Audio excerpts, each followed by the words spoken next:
that need to be followed by accountant ataupun by the auditors. They are integrity, objectivity, professional competency, due care, confidentiality, as well as the professional behavior. Okay, but sometimes in order for you to follow this fundamental principle, we might have the track. So sebagai auditor, we need to you need to determine if there is any track for you to fulfill the fundamental principle. Okay, so the track kita tengok dalam conceptual framework, which is under section 120. So dalam section 120 they mention the type of track that might be faced by the auditors. Okay, so that one we call it as conceptual framework. Okay, so dalam the type of track that might be faced by auditor, under section 120 they list down there might be 5 types of track ataupun bukan might be, there are 5 types of track that might be faced by the auditors. Okay, so kita tengok kat sini apa yang you sebagai auditor you kena buat adalah mula-mula you need to identify the track and evaluate the track. Okay, kemudian we need to take the safeguard. Safeguard meaning that we try to do something so that we be able to eliminate the threat, or you should reduce the threat. Okay, so dalam fundamental principle, dalam conceptual framework, they identify 5 types of threat. There are self-interest threat, self-review, advocacy, familiarity, as well as the intimidation threat. Okay. Okay, dalam section 120 juga dia bagi that's section 120 ya. Now we go kepada section 300. Section 300 adalah how to apply the conceptual framework. Okay, conceptual framework dalam section 120 kan. So macam mana kita nak apply this conceptual framework. Okay, kita akan identify the threat lah. So dalam section 300 dia bagi you some of the example of the threat that might be faced by auditors. Okay, so here adalah the example of the self-interest threat, the example of self-review threat, advocacy threat, okay, familiarity, as well as the intimidation threat. Okay, okay, sampai sini boleh faham kelas ya? Itu kita dah cover last week. Last week lah. Boleh ya faham kelas? Boleh, madam. Nampak tak dia punya relationship ya? Fundamental principle, okay, conceptual framework, and how to apply the conceptual framework. Okay, dalam section 300 dia banyak discuss about applying the conceptual framework. Okay, okay, section 300 dia bagi you other example how to safeguard the threat. Okay, this one pun kita dah discuss ke kelas? Dah. Kan? Okay, today kita cover section 310, conflict of interest. Pernah keluar satu soalan ya, the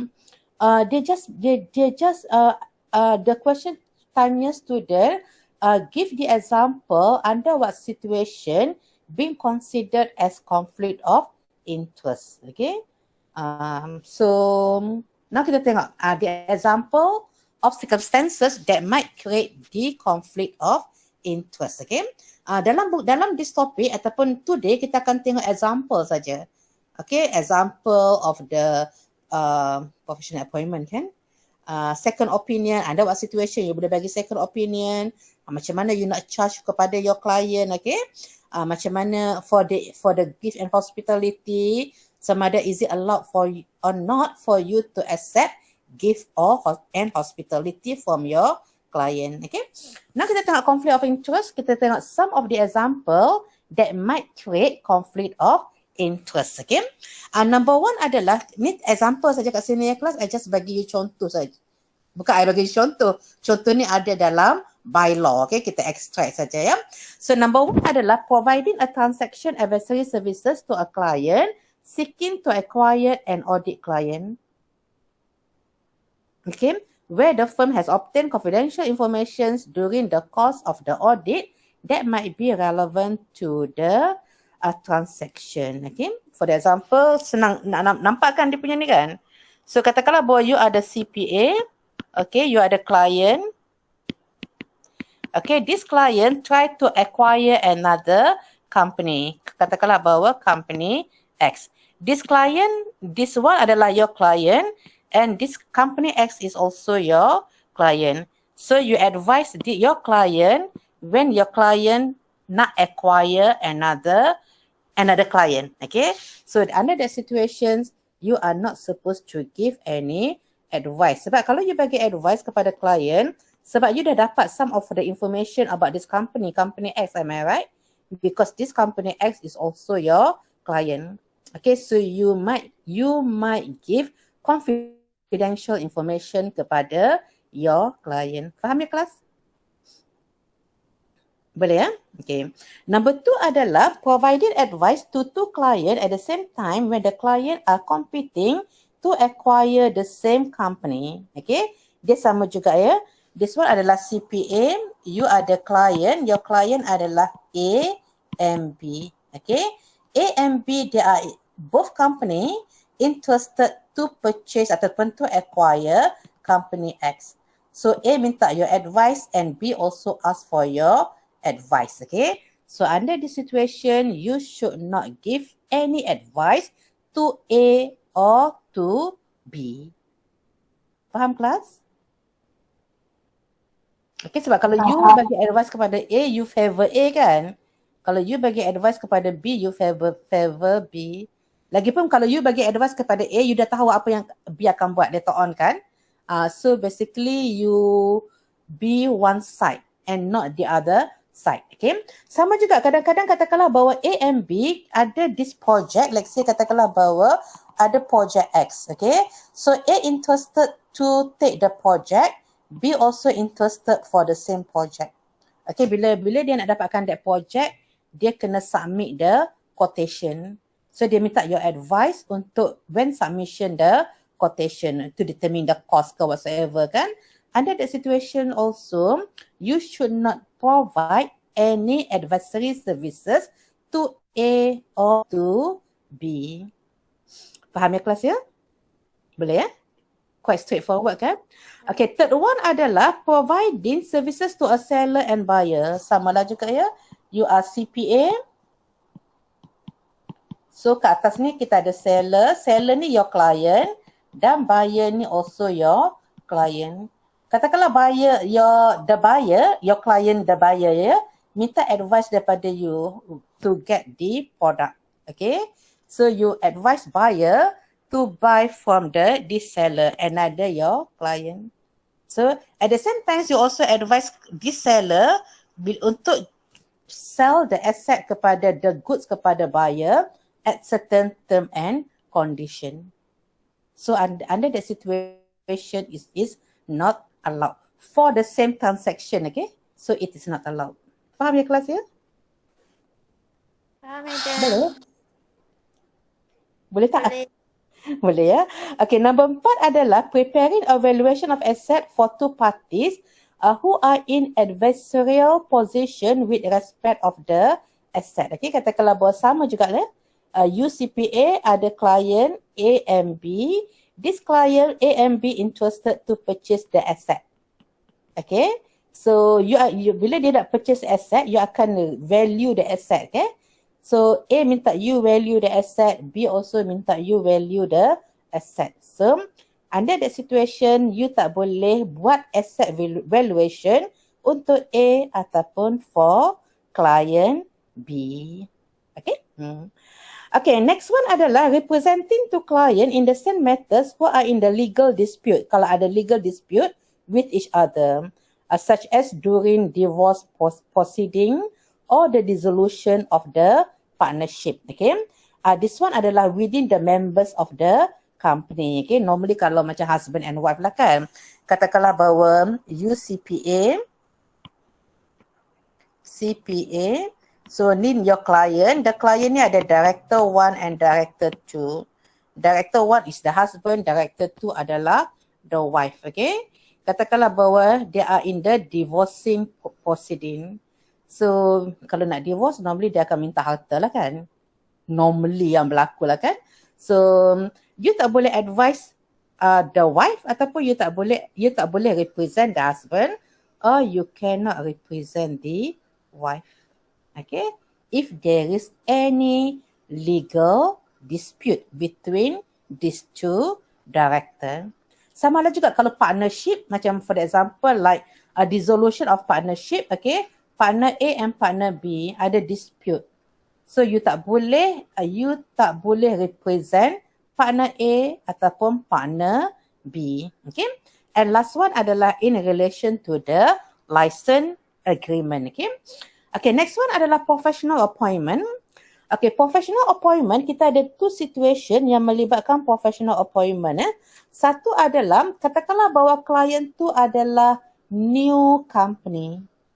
Kalau new company, you tak perlu buat ethical clearance lah, because kalau new company kalau new company meaning that the client tu memang tak ada auditor before that.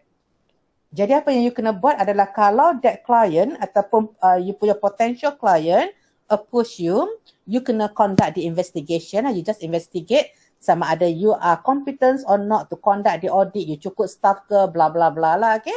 Okay, you kena tengoklah ada constraint maybe yang menyebabkan that you might not accept the appointment, okay. Second one adalah kalau established company. Kalau established company meaning that the client tu dah ada auditor.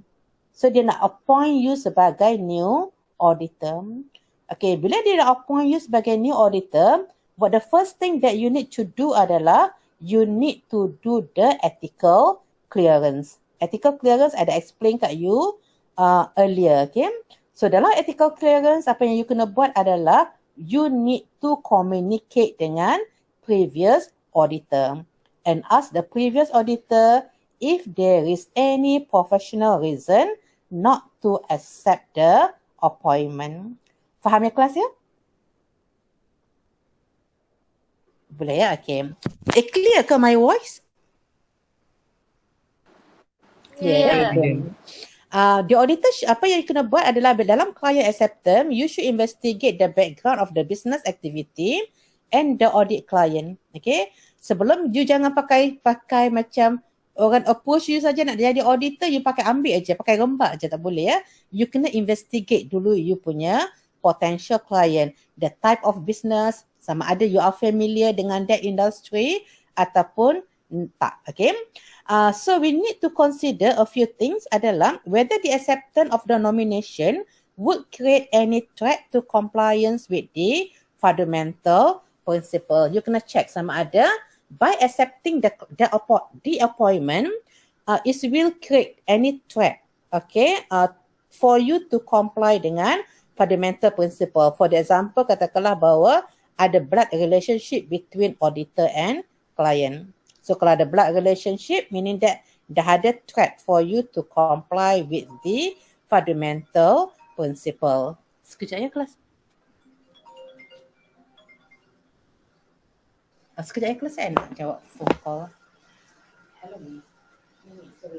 Whether there is any client issue that would threaten compliance of the fundamental principle. For the example, like bila you buat investigation, you notice that the client involved in illegal activity. For the example, like money laundering. So kalau you rasa client tu involved in any illegal activity, so it would be better for you not to accept the reappointment, okay? The appointment, okay?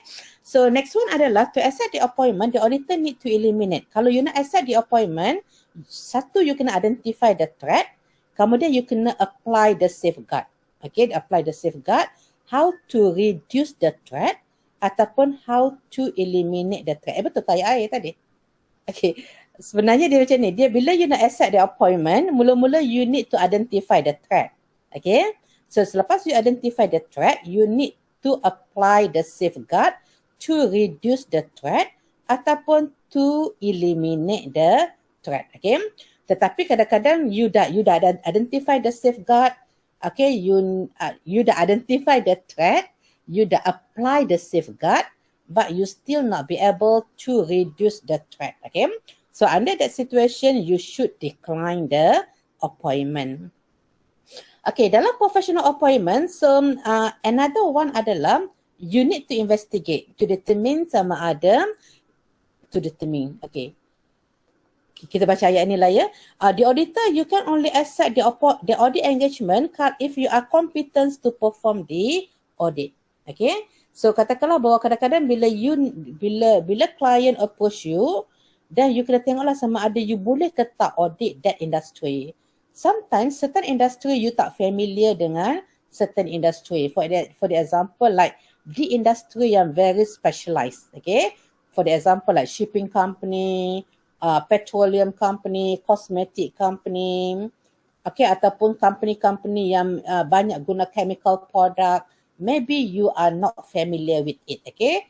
Kalau you tak familiar, meaning that we said that we are not competent, okay. So under that situation, you should not accept the appointment, okay. He should consider whether acceptance would create any threat to compliance with the fundamental principle. So after identify the threat, sama lah juga ya, the auditor need to eliminate it to an acceptable level by applying the following safeguard. So macam mana you nak reducekan the threat, okay? So these are the things that you need to do, okay? You need to understand the client nature and complexity of the client business. So kadang-kadang some of the client very complex, okay? Dia punya organization chart pun very complex, especially kalau conglomerate company. For example, like macam Sam Dalby kan, banyak sangat dia punya subsidiary company, sub-subsidiary company, associate company, some of the company dekat overseas, okay? And involve foreign currency, okay? So, kat situ dia punya business adalah very complex, so you kena study lah sama ada we be able to conduct the audit or not. Kita cukup staff ke, our staff competent ke, we are capable or not to conduct the audit for that client, okay? Kemudian you juga kena dapatkan information bukan saja about your potential client, tetapi you also need to get the information about the industry as well as other relevant industry, okay? You also need to get experience about the regulatory and reporting requirement. Sebab certain industry required additional reporting requirement. Okay, you kena identify sama ada you have enough sufficient staff, your staff is sufficient, and then your staff adalah competent to conduct the audit. Under certain situation, we might use the expert.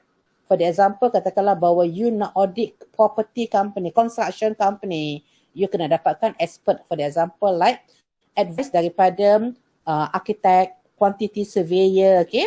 Ataupun katakanlah bahawa you nak audit petroleum company, pun you kena dapatkan someone to value the inventory, to value the quantity of the inventory, the quality of inventory, as well as the value of the inventory. Okay, under that situation, we might need to get other expert to help us to conduct the audit, okay? Ataupun kalau you nak audit macam jewellery company, maybe you kena appoint diamond expert to value the inventory, okay? Next one adalah you kena tengok sama ada the time frame, cukup ke tak masa yang client tu bagi for you to conduct the audit. Especially kalau you be appointed, for example, like middle of the year, katakanlah bahawa dia punya financial year ended 31st December, so dia nak appoint you sebagai auditor, let's say by May. Maybe something happen kepada dia punya previous auditor, okay? So that you cukup tak masa for you to conduct the audit, okay? And last one adalah you have to ensure that no matter the constraint yang you might face, okay, ataupun you punya staff cukup ke tak, apa-apa constraint yang you might face later on, but we still be able to maintain good quality of audit, okay? Okay, next one adalah kita tengok second opinion. Okay, dah kelas boleh ya? Professional appointment ni kita akan tengok detail later on dalam section 500 and 600 later on, okay?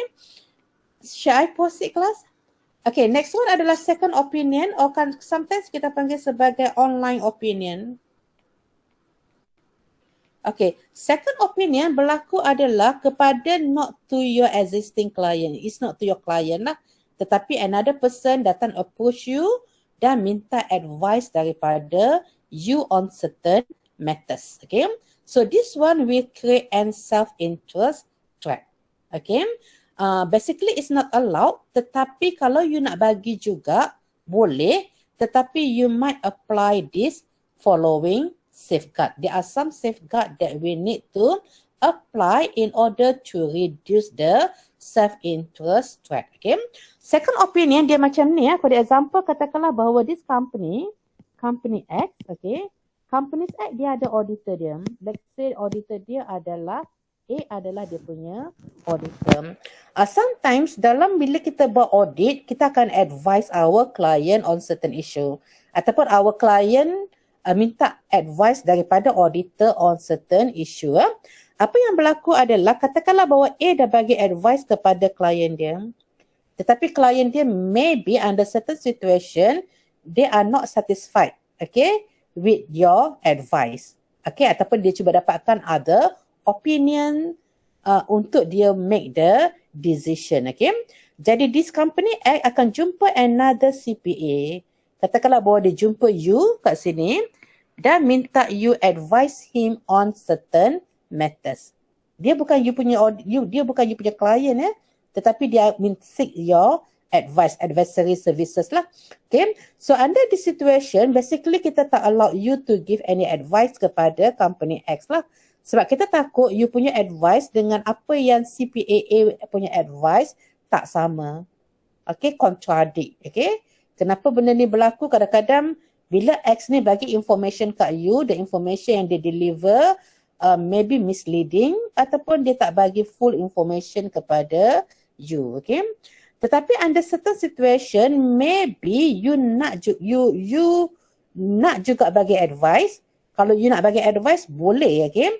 Tetapi you kena apply this following safeguard, okay? For example, like with the client permission, you kena dapatkan information daripada existing accountant. You kena dapatkan some information daripada accountant ni. So kita tak nak kita punya advice kita jauh sangat daripada apa yang diberi oleh dia punya auditor. Okay. Ingat ya, bila you nak dapatkan information daripada accountant, okay, you kena bila you nak dapatkan information daripada accountant, you kena dapatkan permission daripada klien ni dulu, daripada company X. Sebab all the information should be treated sebagai confidential. So kalau X allowed auditor dia bagi information pada you, so you boleh guna those information lah. Okay. Next one adalah bila you deliver advice kepada X, you kena letakkan limitation. Okay. So meaning that your advice is based on what?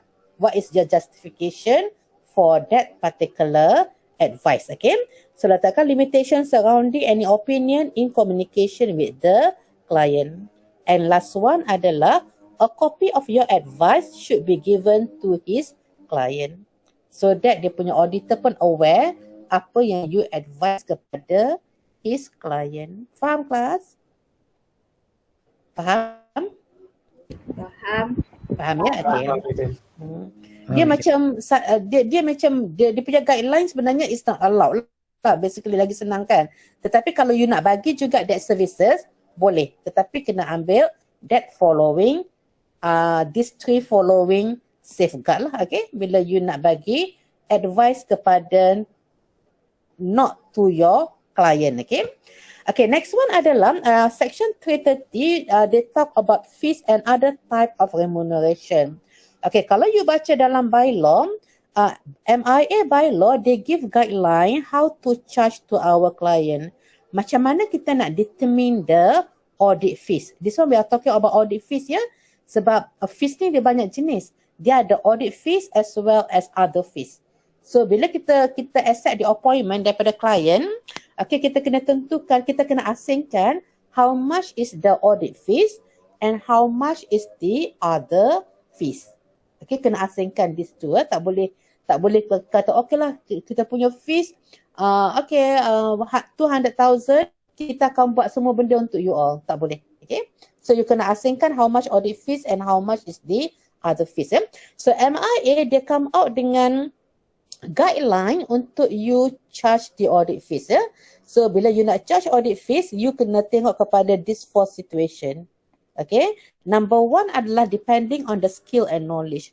Kalau auditing tu klien tu perlukan high skill, high knowledge, so you can charge higher audit fees. Okay. The level of training required, the time, okay, the time yang you akan spend to audit your client, the longer masa you spend, the higher will be the audit fees. Katakanlah bawa Maybank ataupun CIMB, dia banyak cawangan all over kan, berapa beratus-ratus cawangan, okay. So the more will be the audit fees. And the last one adalah the degree of responsibility and the agency of the work. Okay, benda-benda ni berlaku normally kalau you be appointed under casual vacancy. Casual vacancy meaning that dia dah ada auditor tetapi somehow something happened to that auditor. Permanent disable, bankruptcy, bla bla bla lah. So dia baru nak appoint you sebagai auditor tetapi sometimes the duration adalah too short. Okay. So basically you are not supposed to quote basically quote low audit fees is allowed. Okay. Lower than other accountant is not in except unethical. Tetapi kalau too low the audit fees, people might question about the quality of audit. Okay. However, the level of fees could create a self-interest trap. Kalau you charge terlalu rendah, hoping that they will, in order to induce them ataupun in order to induce the potential client to appoint you sebagai auditor, so that under the situation is will create the self-interest trap. Okay, so it might be track for you to comply dengan competency and due care. So under the situation, people might questions about the quality of audit. Okay. Okay, so dalam section 330, they also mention about audit fees lagi. Audit fees ni kita akan cover detail lagi later on, okay. So a large portion of the audit fees total earning from one client. So basically you are not supposed to heavily depend on one particular client.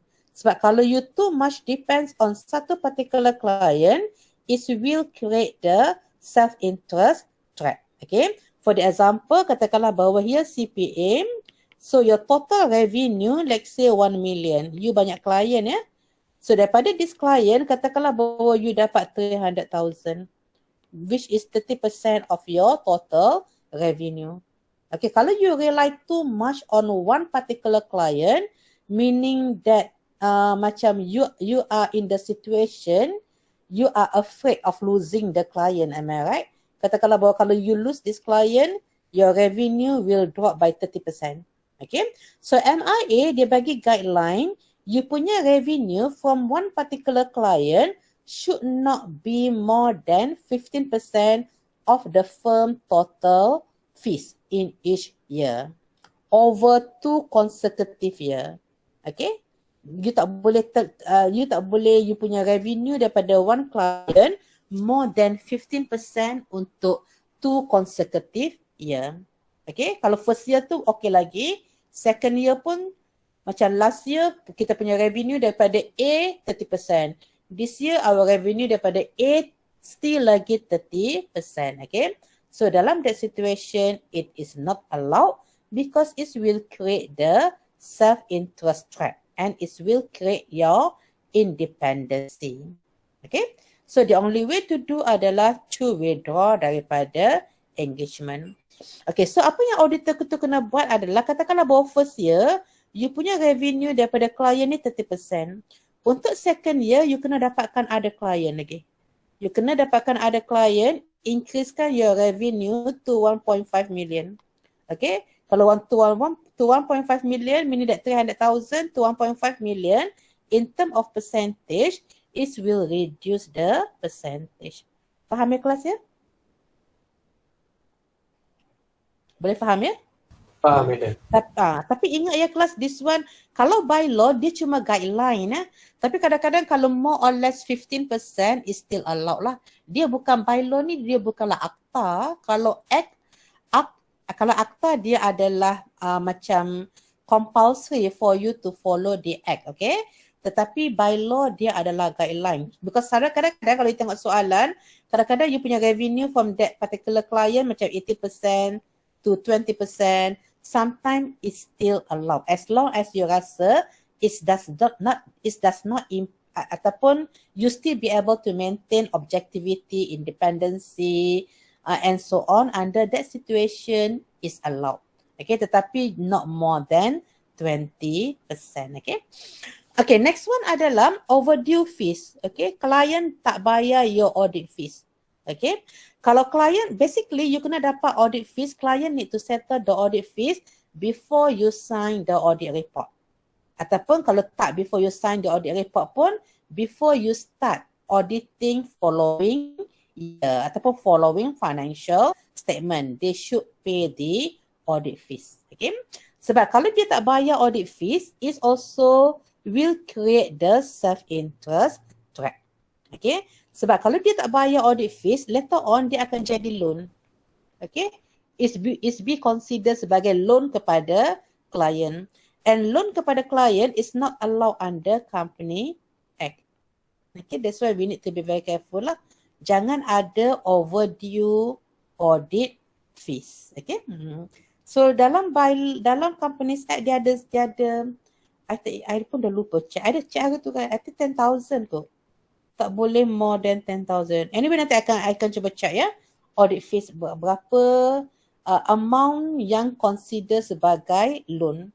Kalau small amount is still okay ya, tetapi kalau big amount, sebab kita tak nak you macam you be independent, ataupun kita tak nak benda tu it will affect your independency. Okay, so overdue audit fees is not allowed lah basically ya.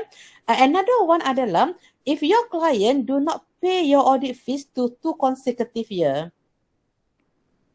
Okay, 2 years, 2 consecutive year. Under that situation, auditors, they have to right to decline the reappointment. Okay. So basically, you kena dapatkan audit fees daripada client on yearly basis. Okay. Okay. Last one about the fees adalah contingent fees. Okay, contingent fees adalah is not allowed. Okay. Dia contingent fees ni dia ada 2 situation. Untuk audit services is not allowed. Tetapi for other non-assurance services, for example like consultancy, tax, account, blah blah blah, other services selain daripada audit services, under certain situation it is allowed. Cuma untuk audit services saja tak dibenarkan. Okay, a fee should not be charged on the contingent basis. Contingent basis meaning that the fees depending on the situation. For example, katakanlah bahawa klien tu cuba dapatkan loan daripada bank. Okay. Katakanlah bahawa the amount of loan yang dia nak apply adalah very substantial. Normally kalau jumlah dia substantial, bank will request the company to prepare interim account ataupun dia kena prepare 6 months financial statement. And this financial statement need to be audited by auditor. Okay. So katakanlah bahawa bila you audit the interim account, klien kata okay for this one I'll pay you 40,000. Bukan klien katalah, you discuss dengan klien. Okay, kalau if you be able to get the loan, the audit fees adalah 40,000. If not, you just pay me 20,000. It's not allowed. Okay, that one kita panggil sebagai contingent fees. Jumlah dia berdasarkan kepada apa yang berlaku later on. Okay. Okay. Untuk audit fees, it should be predetermined. You kena kira audit fees tu awal-awal. Before we start the audit, kita kena tentukan how much is the audit fees. Okay. And it should be stated clearly in the engagement letter. Dalam engagement letter, you kena state clearly berapakah audit fees dan berapakah other fees. Other services, fees untuk other services. Okay. Faham ya kelas ya? Okay, but can be used, tetapi contingent fees can be used for certain type of non-audit engagement. Jadi we have to make it clear dalam engagement letter how much is the audit fees and how much is the other fees. Sebab kadang-kadang other fees tu you will put some amount. Some amount, katakanlah bahawa other fees 20,000, tetapi the amount depending on what. Okay, katakanlah bahawa klien tu minta buat additional kerja ke apa ke, ataupun increase the sample ke whatsoever. So the amount of non-assurance services will depend on subject to changes lah, subject kepada changes yang klien akan determine later on. Faham ke kelas ya? Boleh ke? Aku sebenarnya dah penat sebab cakap benda yang sama tadi kan. Contingent fees untuk audit tak dibenarkan ya. For other services under certain situation, it is allowed. Okay. Okay, next one kita tengok kepada inducement, gift and hospitality. Okay, the type of inducement can make different form. For example, like gift, hospitality, entertainment, charitable donation, political donation, membership, okay, appeal to friendship or and loyalty. For example, dia offer you to give free membership kalau you audit dia punya, bila you audit the company, okay. Employment or other commercial opportunity, preference treatment, right or privilege, okay. So this one kita panggil sebagai inducement, okay. Accepting gift from client may create self-interest trap. Sebenarnya self-interest trap ni memang very wide, okay. That's why kalau you baca soalan, dia kebanyakannya melibatkan self-interest trap, okay. It's not only self-interest trap, they also may create the familiarity trap as well as intimidation trap. But generally, it's permissible if the value is not significant. Kalau jumlah dia tak significant, basically it is allowed. Tetapi kalau jumlah dia significant, basically it is not allowed. Okay. So if the gifts are significant and cannot be reduced to an acceptable level by apply the safeguard, the auditor should not accept the gift. Katakanlah bahawa klien tu bagi gift kat you and dia adalah significant. And then you dah nak apply the safeguard but there is no way for you to apply the safeguard. So under that situation, the best way adalah you should not accept the appointment. Okay, the example macam mana kita nak safeguard. Okay, safeguard kalau ada any threat. Okay, number one adalah you mestilah transparent. Katakanlah bahawa you accept the gift ataupun you accept the hospitality and benda tu dibenarkan. Okay, so you need to inform kepada audit manager. Okay, you kena transparent. For the example, katakanlah bahawa here a client, okay, dia bagi 20% discount kepada loyal customer dan dia juga offer the discount kepada you. Sebenarnya ni tak ada masalah ya.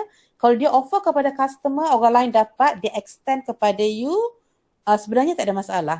Okay, sebenarnya you boleh accept it. Okay, ataupun the same thing, katakanlah bahawa dia offer kepada dia punya staff, let's say dia offer, bukan dia bagi voucher kepada staff, so dia bagi juga voucher KFC, katakanlah bahawa KFC ya. Dia pun bagi kat you juga voucher tu. So tak ada masalah. You still can accept it. Okay. Tetapi under certain situation, kalau jumlah dia adalah tak adalah very significant tapi consider sebagai significant. Okay. So you kena inform kepada you punya senior ataupun you punya audit manager. You kena beritahu your audit manager about the offer dan you accept the inducement. Okay. So apa yang audit manager tu kena buat adalah dia kena register it. Dia kena register the inducement dalam dia punya logbook lah. Okay, should be registered by senior management. Okay, dia beritahu dalam that logbook tu siapa UA yang dapat the offer ataupun receive the gift and how much you receive, the value of that gift. Okay. So next one adalah satu transparent, dua you kena register. Next one adalah kena review. Dia akan appoint another person to review the working paper that you prepare. Okay, in order to ensure that walaupun you accept the inducement, you still be able to maintain your independency when you conduct the audit. Okay, faham ya kelas ya? Under certain situation, kadang-kadang you dah accept gift tu. Katakanlah bahawa klien tu bagi some cash kat you. Okay, some cash dekat dia punya staff, kemudian dia bagi juga cash tu dekat you. Like say dia bagi 2,000 kat you. You kata, oh okay, staff dia boleh dapat, why not? I pun dapat, dia bagi kat I dapat lah kan. So bila you discuss dengan manager kata actually you should not receive it because the amount adalah consider sebagai substantial, okay? So what you can do adalah you can donate it.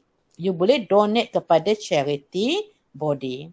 Selepas you donate, you kena disclose, okay, your donation. Jangan you kata, oh tak apalah, I donate lah nanti. I pergi lah cari mana-mana untuk I bagi derma. Okay, tak boleh. You bagi derma dan you kena beritahu which organisation yang you donate. Pokok you donate ke anak you ke, anak buah you ke, tak boleh lah kan. You kena donate, kemudian it should be registered in the logbook. Okay, actually it's not that easy ya.